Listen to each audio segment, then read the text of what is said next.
So మధుమేహం వల్ల kidney సమస్యలు ఎలా వస్తాయి?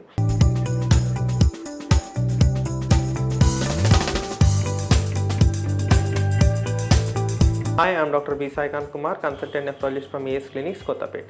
సో డయాబెటీస్ ఉన్న వాళ్ళు నార్మల్గా 5 to 10 years down the line వాళ్ళకి ఏంటంటే మెల్లమెల్లగా కిడ్నీ మీద ప్రభావం పడే అవకాశాలు ఉంటాయి. సో వీళ్ళలో ఏంటంటే స్ట్రిక్ట్గా బ్లడ్ షుగర్స్ అనేది కంట్రోల్లో పెట్టుకోవాలి. లేకపోతే ఏంటంటే కిడ్నీలో ఏదైతే ఫిల్టరేషన్ యూనిట్స్ ఉంటాయో నెఫ్రాన్స్, వీటి మీద ఎఫెక్ట్ పడి మెల్లమెల్లగా అందులో నుంచి ప్రోటీన్స్ అనేది లీక్ అవుతుంటుంది.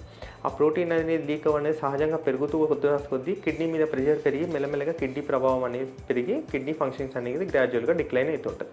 సో సెకండ్ థింగ్ ఏంటంటే వీళ్ళలో ఒకవేళ అట్లా కిడ్నీ మీద ఫంక్షన్స్ ఎఫెక్ట్ పడుతుంటే వాళ్ళకి బీపీ అనేది కంట్రోల్లో ఉండకపోవచ్చు.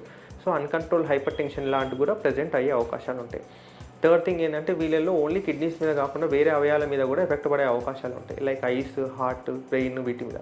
సో రెగ్యులర్గా ఫండస్ ఒకటి రెగ్యులర్గా ఎగ్జామిన్ చేసుకోవడం, హార్ట్కి సంబంధించి రెగ్యులర్గా ఈసీజీ 2Dకి ఒకవేళ అవసరమైతే రెగ్యులర్గా చేసుకోవాల్సిన అవసరం పడుతుంది.